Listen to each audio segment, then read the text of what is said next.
الحمد لله رب العالمين والعاقبة للمتقين والصلاة والسلام على نبيه الكريم أما بعد فأعوذ بالله من الشيطان الرجيم بسم الله الرحمن الرحيم يسألونك عن الأهلة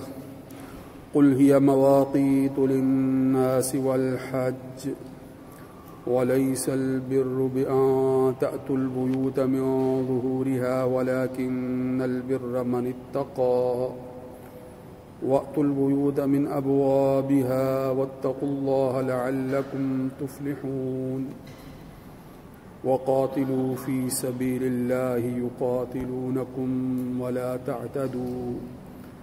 إن الله لا يحب المعتدين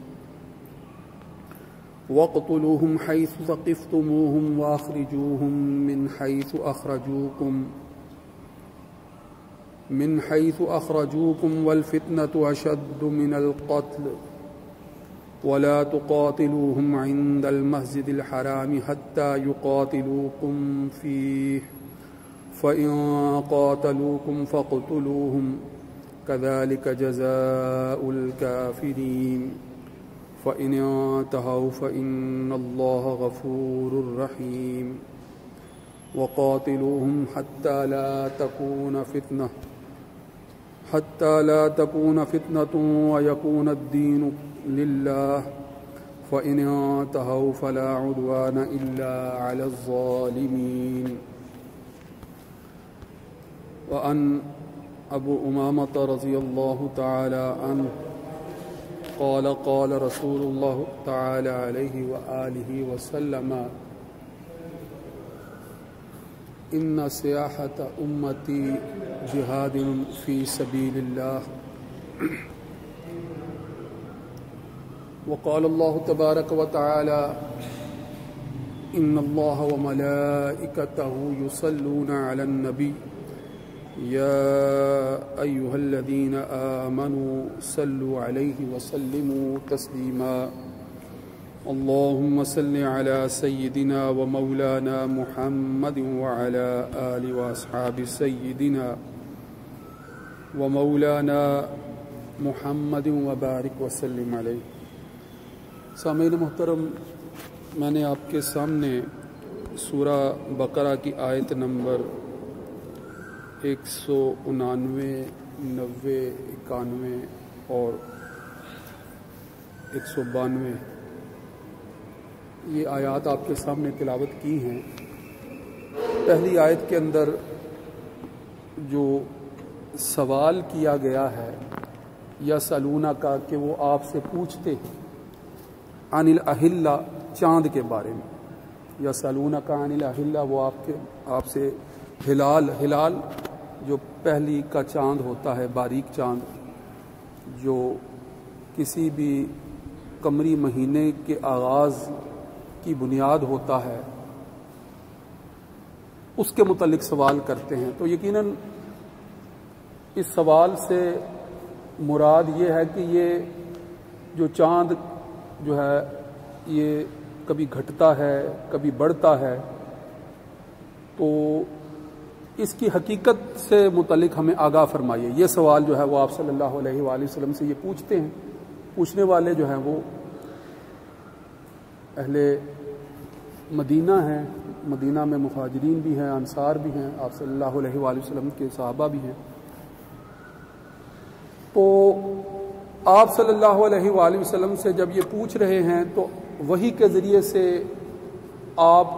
ان کو آگاہ فرما رہے ہیں. جواب جو ہے وہ آیت کے اگلے حصے میں ہے کہ کل آپ ان سے کہہ دیجئے، فرما دیجئے ہیا مواقیت للناس والحج. مواقیت وقت سے ہے، وقت کی جمع ہے مواقیت، کہ آپ ان سے کہہ دیجئے کہ اس میں جو ہے وہ دینی اور دنیاوی معاملات کے متعلق جو وقت کا تعین ہے وہ وقت اس میں موجود ہے. یہ چاند کے نظر آنے میں وقت کا تعین ہے، اور ساتھ ہی والحج فرما دیا، حج کے دنوں کا بھی اسی کے ساتھ تعین ہوتا ہے. یعنی چاند کا نظر آنا، تو پچھلے جمعۃ المبارک کو میں نے آپ کے سامنے یہ بات کی تھی، جو آگے کی آیات ہیں جن میں حج کی فرضیت سے متعلق اور ایام حج سے متعلق جہاں پر تصریح موجود ہے، وہیں میں نے آپ کے سامنے یہ بات کی تھی کہ جو الحج اشہر معلومات ہیں، تو وہ جو اشہر الحج جنہیں کہتے ہیں، حج کے مہینے، تو یہ جو شوال کا مہینہ یہ چل رہا ہے، یہ پہلا حج کا مہینہ ہے، یہ پہلا حج کا مہینہ ہے۔ اس مہینے کی فضیلت جہاں یہ رمضان کے پڑوسی ہونے کی حیثیت سے اہم ہے، وہاں یہ حج کا پہلا مہینہ ہونے کی حیثیت سے بھی بڑا اہم ہے کہ اب اس مہینے کے اندر، یعنی یہ بعد، اب اگر کوئی احرام باندھ کر حج کی نیت کرتا ہے تو حج اس پر فرض ہو جاتا ہے۔ اب حج کا مقرر ہونا،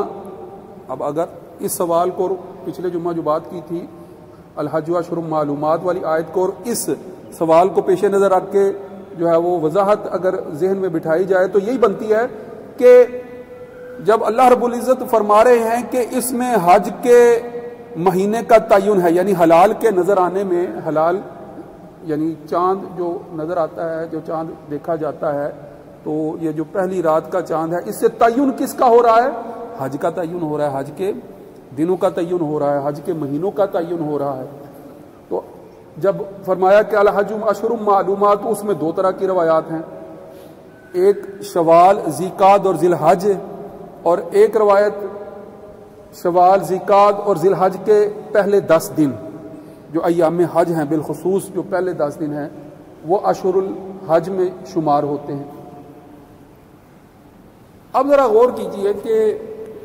موجودہ حالات کے تناظر میں ہم نے جو ہے وہ ان آیات کو سمجھنا ہے، گفتگو جو ہے وہ اس پس منظر میں ہے۔ موجودہ حالات آپ جانتے ہیں بین الاقوامی سطح پر جو ہے وہ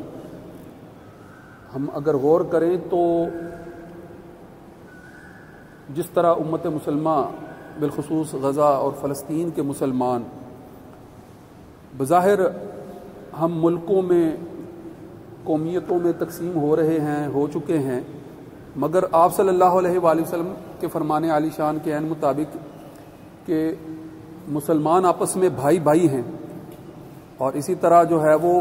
مسلمان ایک جسم کی مانند ہے کہ جس کے ایک حصے کو اگر تکلیف پہنچتی ہے تو دوسرا اس درد کی کیفیت کو محسوس کرتا ہے۔ تو چاہے ملکوں میں، قومیتوں میں بھی ہم بٹ چکے ہیں، یہ جو ہے وہ کہہ لیں کہ جدید دور کی، یہ زمانہ کی ایک کہہ لیں کہ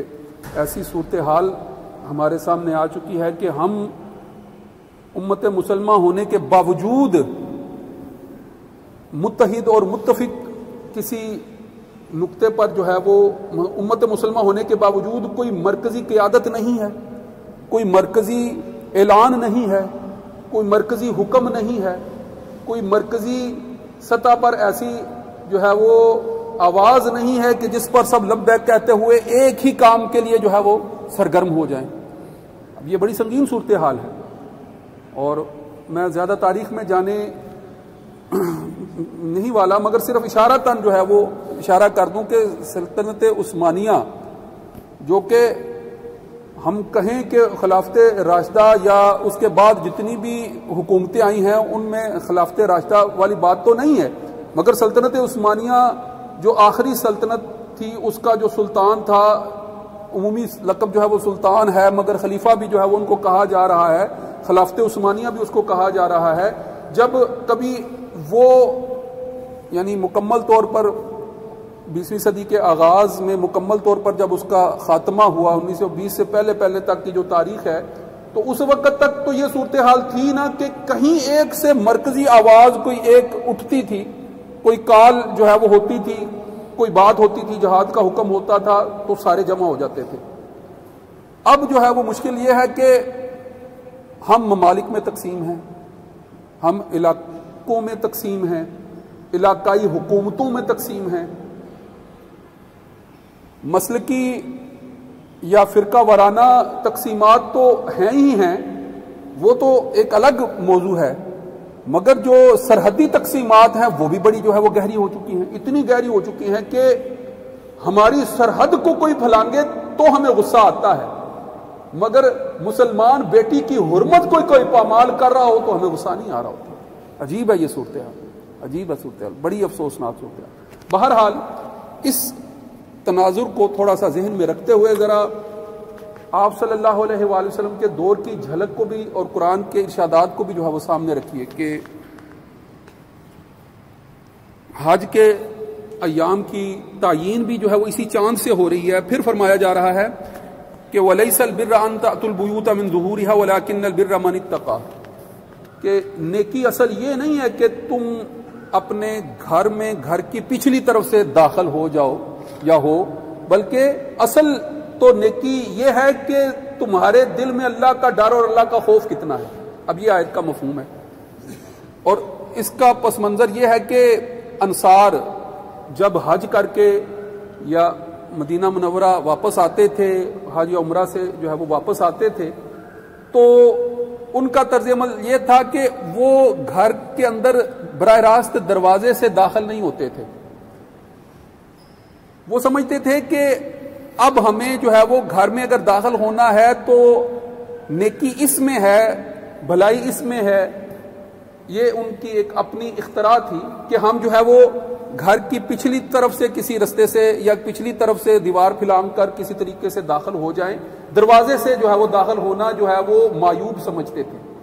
اور اگر کوئی ایسے کرتا تھا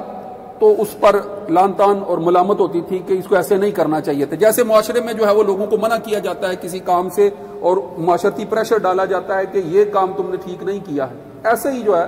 وہ انصار کے اندر ایک جو ہے وہ بات بن گئی تھی۔ آپ یوں ہی سمجھیے کہ جیسے کسی چیز کو صرف اپنے عقل سے اختراع کر کے بطور عبادت کے مقرر کر دینا، جسے بدعت کہتے ہیں، یہ ایک بدعت جو ہے وہ اختیار کر چکے تھے۔ دین سے اس کا کوئی تعلق نہیں تھا کہ دروازوں سے جو ہے وہ داخل نہیں ہوتے تھے، اپنے گھر کے سامنے کے دروازوں سے داخل۔ یہاں قرآن مجید میں ان کو اس عمل سے منع کیا جا رہا ہے کہ یہ کوئی نیکی نہیں ہے کہ تم جو ہے وہ گھر کے پیچھے کی طرف سے داخل ہو جاؤ۔ اصل نیکی یہ ہے کہ تمہارے دل میں اللہ کا ڈر اور اللہ کا خوف کتنا پیدا ہوا ہے، تم جو بھی عمل کر رہے ہو اللہ کے خوف کی بنیاد پر کر رہے ہو یا تمہارے پیش نظر کوئی اور بات ہے۔ لہذا جب ان کو یہ کہا جا رہا ہے تو ساتھ حکم دیا جا رہا ہے وَأْتُوا الْبُيُوتَ مِنْ أَبْوَابِهَا، اپنے گھروں میں دروازوں سے،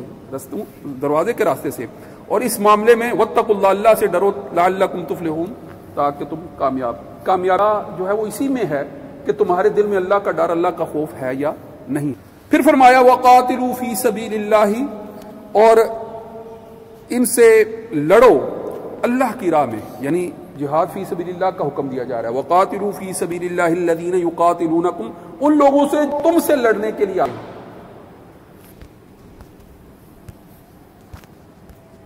وَلَا تَعْتَدُوا، اور اس معاملے میں تم حد سے نہیں بڑھو گے، یعنی